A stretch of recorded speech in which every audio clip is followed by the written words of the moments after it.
James, उनकी बहन सैली और मार्क, उनके बीएफएफ, हमेशा के लिए सबसे अच्छे दोस्त, बोर हो गए थे। वे सारा दिन खेलते थे, लेकिन अब जब अंधेरा हो गया था और देखना मुश्किल हो गया था, तो उनके पास करने के लिए कुछ भी नहीं था। वे फुटबॉल नहीं खेल सकते थे क्योंकि वे गेंद नहीं देख सकते थे। वे अंदर नहीं जाना चाहते थे और एक खेल खेलना चाहते थे क्योंकि यह एक सुंदर वसंत ऋतु की रात थी और वे बाहर रहना पसंद करते थे, खासकर पूरे सर्दियों के अंदर खेलने के बाद। उन्हें नहीं पता था कि क्या करना है और उनके लिए घर जाने की थोड़ी जल्दी थी। मुझे लगता है कि मैं अभी घर जाऊंगा, मार्क ने उदास स्वर में कहा। आओ, जेम्स ने उत्तर दिया, हमारे पास अभी भी किसी चीज के एक और खेल के लिए समय है। तब सैली ने कहा, मेरे पास एक विचार है, चलो छिपाई खेलते हैं। मैं बस यही कहने वाला था, जेम्स ने कहा। हाँ, मैं शर्त लगा सकता हूँ, उसकी बहन ने उत्तर दिया। आप हमेशा कहते हैं कि आप जो कुछ भी सोच रहे थे, उसके बारे में सोच रहे थे, उसने कहा। ऐसा न करें, जेम्स ने ऊंचे स्वर में कहा। भी करो, सैली चिल्लाया। मार्क ने नीचे जमीन की ओर देखा और अपना सिर एक तरफ से दूसरी तरफ हिलाया। वे फिर से उस पर हैं, वह खुद से बुदबुदाया। फिर वह चिल्लाया, ठीक है, चलो लुका छिपी खेलते हैं, मैं खोजी बनूंगा। वह मुड़ा, एक बड़े पेड़ का सामना किया, अपनी आंखें बंद कर ली और जोर से गिनने लगा। 100, 99, 98, 97। सैली और मार्क ने बहस करना बंद कर दिया। एक दूसरे को देखा और छिपने की जगह खोजने के लिए अलग अलग दिशाओं में भाग गए। दूरी में वे अभी भी मार्क की गिनती 4, 3, 2, 1 सुन सकते थे। तैयार है या नहीं? यहाँ मैं आ। फिर वह मुड़ा और उन जगहों की तलाश करने लगा जहाँ वे छिप सकते थे। सैली को ढूंढना आसान था। वह हमेशा भाग जाती थी और फिर वापस चक्कर लगाती थी ताकि वह आधार के करीब हो, टैग किए जाने से पहले पहुंचने के लिए सुरक्षित स्थान। मार्क ने सबसे बड़े पेड़ की तलाश की और उसकी ओर दौड़ा, लेकिन वह वहां नहीं थी।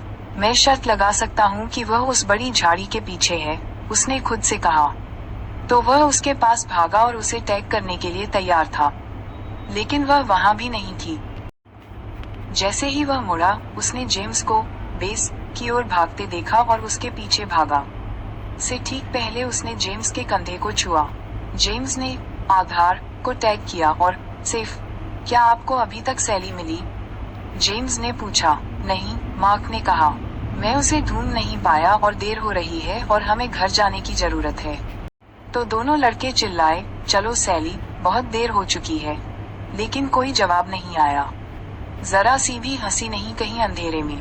वे फिर चिल्लाए, बाहर आओ सैली, देर हो चुकी है। अभी भी सैली की ओर से कोई जवाब नहीं आया। वे घबरा गए और उसकी तलाश करने लगे।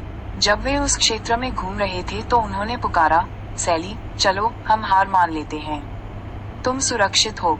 लेकिन कोई फर्क नहीं पड़ता कि उन्होंने कहाँ देखा या कितना पुकारा, सैली ने कोई जवाब नहीं दिया, मानो वह गायब हो गई थी। सैली सोच रही थी कि क्या हुआ। उसे बस इतना याद था कि वह छिपने के लिए एक गिरे हुए पेड़ के बड़े तने के नीचे रेंग रही थी।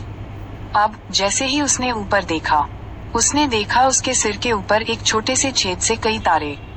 वह एक गड्ढे में गिर गई थी जब वह पेड़ के तने के नीचे रेंगती थी।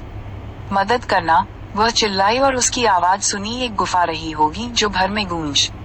मदद करना, मदद करो, मदद करो, मदद करो। क्या तुमने सुना, जेम्स? मार्क ने उत्साह से कहा। सैली सिर्फ मदद के लिए चिल्लाया। सैली चिल्लाते रहो, जेम्स चिल्लाया। इस तरह हम आपको ढूंढ सकते हैं। सैली ने अपने भाई को सुना और चिल्लाता रहा। थोड़ी देर बाद लड़के बड़े पेड़ के तने के पास खड़े थे। अरे, क्या आप इस पेड़ के नीचे फंस गए हैं? जेम्स से पूछा। की तरह, सैली चिल्लाया। जब मैं नीचे रेंगता था इसे छिपाने के लिए, मैं एक गुफा में गिर गया। कृपया मेरी मदद करें, मुझे डर लग रहा है। यह अंधेरा है और मैं बाहर नहीं निकल सकता।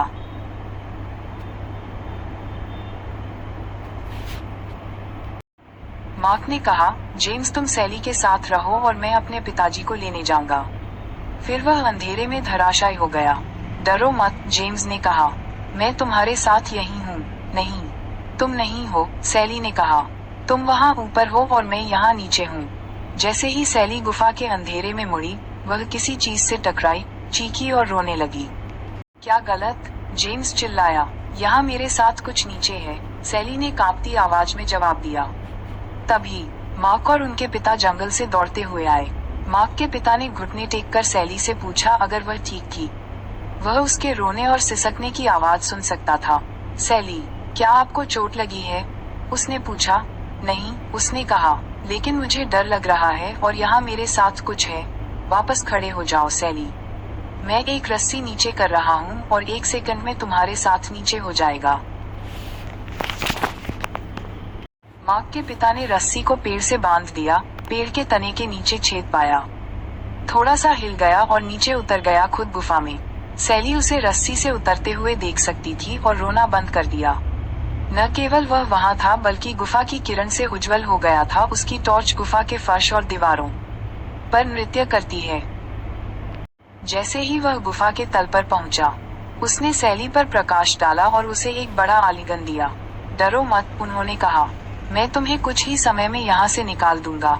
फिर उसने चारों ओर रोशनी की और देखा कि वह एक छोटी सी गुफा में गिर गई है और उसके बिल्कुल पास गुफा के बीच में परतों में लिपटा हुआ कुछ था, पुराने कंबलों की। मार्क, जेम्स, यहाँ नीचे कुछ है। मैं इसे रस्सी से बांधने जा रहा हूँ और मैं चाहता हूँ कि तुम इसे बाहर खींचो। ठीक है, उन्होंने जवाब दिया। लड़कों ने वस्तु को बाहर निकाला, उसे खोल दिया और के ढीले अंत करते हैं रस्सी वापस गुफा में गिर जाती है। गुफा गहरी नहीं थी और मार्क्स, पिताजी ने सैली को अपने सिर पर उठा लिया ताकि वह रेंग कर बाहर आ सके। इसके बाद उन्होंने हड़प लिया रस्सी और थोड़ी सी छलांग के साथ उद्घाटन को हड़पने में सक्षम था और खुद को बाहर खींचो। चलो 1 कप गर्म चाय के लिए मेरे घर वापस चलते हैं। मैं तुम्हारे माता पिता को फोन करूंगा ताकि वे चिंतित न हो और हम देखेंगे कि सैली को क्या खजाना मिला है। जब वे मार्क के घर पहुंचे, उन्होंने अपनी चाय की चुस्की ली और खजाने को खोलना शुरू कर दिया। उन्होंने लकड़ी के बक्से को प्रकट करने के लिए पुराने कंबलों और कपड़ों की परतों को सावधानी से छीला। उन्होंने धीरे से उसे खोला और विस्मय से अगले दिन उनमें से 4 और सैली की मां पुलिस स्टेशन चली गई। क्या हुआ था समझाया और पुलिस को अपनी जांच करने के लिए खजाना दे दिया। वे मायूस होकर थाने से चले गए और यहाँ तक कि डबल डूबा हुआ आइसक्रीम कोन मार्क के पिता ने उनके लिए खरीदा था उन्हें मुस्कुराने नहीं दिया। वे खामोशी से वापस चले। साथ कई सप्ताह बीत गए, पुलिस से कोई शब्द नहीं। फिर एक शाम मार्क के पिता ने जेम्स, सैली और उनके माता पिता को बुलाया। पुलिस ने सिर्फ फोन किया और मुझे लगता है कि आपको अभी आना चाहिए, उन्होंने कहा। मुझे डर है कि कुछ है खजाने के बारे में बुरी खबर। पुलिस अपने रास्ते पर है और जब आप यहाँ आएंगे तो सब कुछ समझा देंगे। मार्क के घर की सवारी के दौरान सैली और जेम्स ने ज्यादा कुछ नहीं कहा। सैली ने सोचा कि चूंकि यह बुरी खबर थी, खजाना किसी और का था। भले ही उन्होंने इसे खो दिया हो। जो कुछ भी खोजकर्ता रखवाले के साथ हुआ, वह बुदबुदाई। तुमने क्या कहा सैली? उसकी माँ ने पूछा। ओह कुछ नहीं, सैली ने जवाब दिया। फिर उसने एक लंबी उदास आह निकाली जो कार में गूंजती रही। जब वे मार्क के घर पहुंचे, पुलिस खजाने के बक्से के साथ वहां थी। जैसे ही सैली ने प्रवेश किया, कप्तान ने अपना परिचय दिया और कहा, सैली, ये तुम्हारा है। आपके माता पिता को हस्ताक्षर करने की आवश्यकता है, कुछ कागजात, लेकिन बॉक्स और उसके सामग्री आपकी है। सैली, मार्क और जेम्स खुशी से चिल्लाया और कमरे के चारों ओर नृत्य किया। तब सैली ने कहा, क्या बुरी खबर है? कप्तान मुस्कुराया और कहा, खजाने की तुलना में अधिक पैसे के लायक है। आप कल्पना कर सकते हैं, और आपके नए पाए गए धन के साथ आता है बड़ी जिम्मेदारी। सैली को ठीक से समझ नहीं आया कि कप्तान किस बारे में बात कर रहा था और अभी यह वास्तव में मायने नहीं रखता। मार्क ने पूछा, क्या आप साझा करने जा रहे हैं? बेशक, सैली ने कहा। यदि आप और जेम्स ने मेरी मदद नहीं की तो मैं अभी भी वहां रह सकता हूँ। कई दिनों बाद सैली ने सभी को अपने घर चलने को कहा। मैंने तय कर लिया है कि मुझे क्या करना है खजाने के बिकने के बाद उसका पैसा, उसने कहा। मैं अपनी माँ और पिताजी को 1/6 दे रहा हूँ। 1/6 मार्क की माँ और पिताजी को, मरकुस को 1/6, याकूब को 1/6 और मेरे लिए 1/6। एक अतिरिक्त 1/6 है, मार्क ने गर्व से कहा। वह गणित से प्यार करता था और सैली की गणना में सबसे ऊपर था। नहीं, वहाँ नहीं है, सैली ने कहा। भी है, जेम्स ने कहा। क्या नहीं है? सैली ने गुस्से भरे स्वर में कहा।